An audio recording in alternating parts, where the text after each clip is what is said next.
This is the Quervain Tenosynovitis. It involves two tendons of the thumb and the tendon sheath that surround those tendons at the level of your wrist. It is named after the Swiss surgeon Fritz de Quervain in 1895. This condition is caused by repetitive use of the thumb and the wrist. It is also called mother's thumb because the repetitive movement of picking up a child could potentially cause this injury.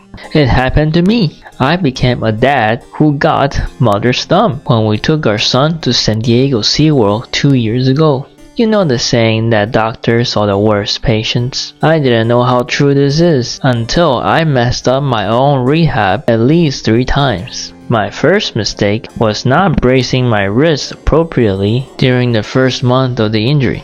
This created a lot of unnecessary pain and most likely delayed my rehab. My second mistake was overstretching my wrist and thumb immediately after the injury. There is this test that you do for this injury called the Finkelstein's test. Guess what? You're not supposed to do this movement or any stretches like this more than once. This is supposed to be a one-time test for assessment purpose only. It is not an exercise for this injury. My third mistake was swatting a fly with my injured hand before complete recovery. You want to know how to rehab mother's thumb or gamer's thumb? I'll break it down into 3 phases for you. Phase 1 for the first month. This is what I call the protection phase. You're supposed to protect your wrist and thumb during this phase. This means bracing your wrist and thumb using a thumb and wrist brace. You can do some gentle stretching for the wrist. The only stretch that I would recommend for the thumb during the rehabilitation of this injury is the stretching of the thumb adductor muscle, because that is not the injured muscle. Phase 2 is range of motion and gentle strengthening.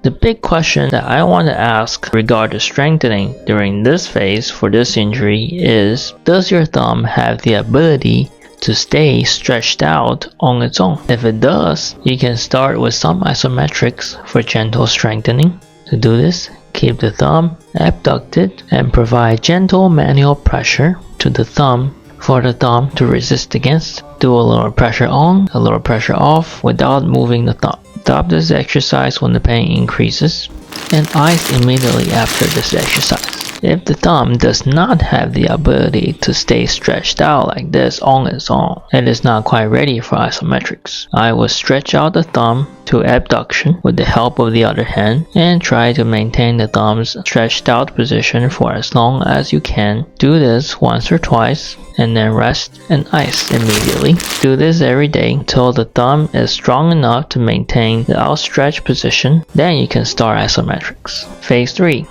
Active thumb range of motion and isotonic strengthening.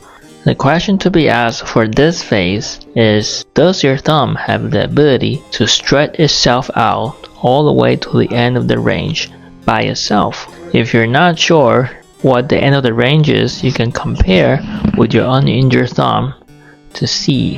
If it does have the ability to do this, you could begin isotonic strengthening, which is using either manual resistance or a rubber band. If your thumb does not have the ability to stretch itself out to do abduction on its own to the end range, you can practice active thumb abduction range of motion as well as phase 2 exercises, which includes your isometrics, until your thumb is strong enough to bring itself all the way out to the end of the range. Please do not rush the rehab process. I made that mistake myself. Each phase could take up to a month before you can move on to the next phase. There is really no set timeline for this. It really depends on the big milestones, the big questions for each phase. The big milestone for the second phase is whether the thumb can stay stretched out on its own without any help, and the big milestone for the third phase is whether the thumb can actively stretch itself out to the end of the range on its own. Just keep checking these 2 milestones, whether you hit them. If you don't hit them, you're not ready to move on. If you do hit them, great. Something that you should keep in mind of when you're checking your milestones for when you're transitioning from phase 1 of rehab to phase 2 of rehab, as well as from phase 2 of rehab to phase 3 of rehab, is the position of your wrist when you're checking for these milestones. For the phase 1 to phase 2 milestone, which is whether the thumb can maintain the abducted position on its own without being pulled back to this position. You're holding this position, it is better to set your hand on a table like this and check your thumb angle from here. This way you can make sure that your wrist is completely straight. Or you can put your wrist against the wall, abduct your thumb from this position. This way you can also make sure that your wrist is straight while you're checking for your thumb angle. The reason for this is, let's say you just hold your hand out like this, and for whatever reason your wrist is slightly deviated, and then you check your thumb and you say, oh, looks like my thumb can maintain the abducted position. But in reality, if you straighten your wrist, your thumb did not move much.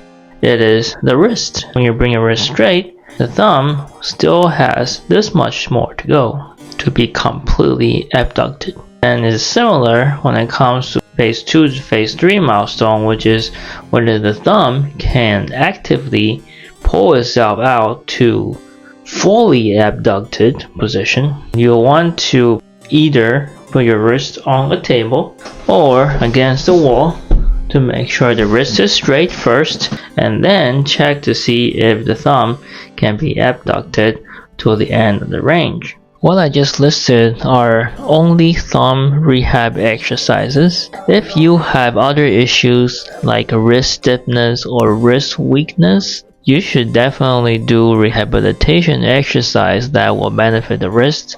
I will highly recommend rehab exercises that you will usually do for either tennis elbow or golfer's elbow. Things including stretching, massaging, and strengthening.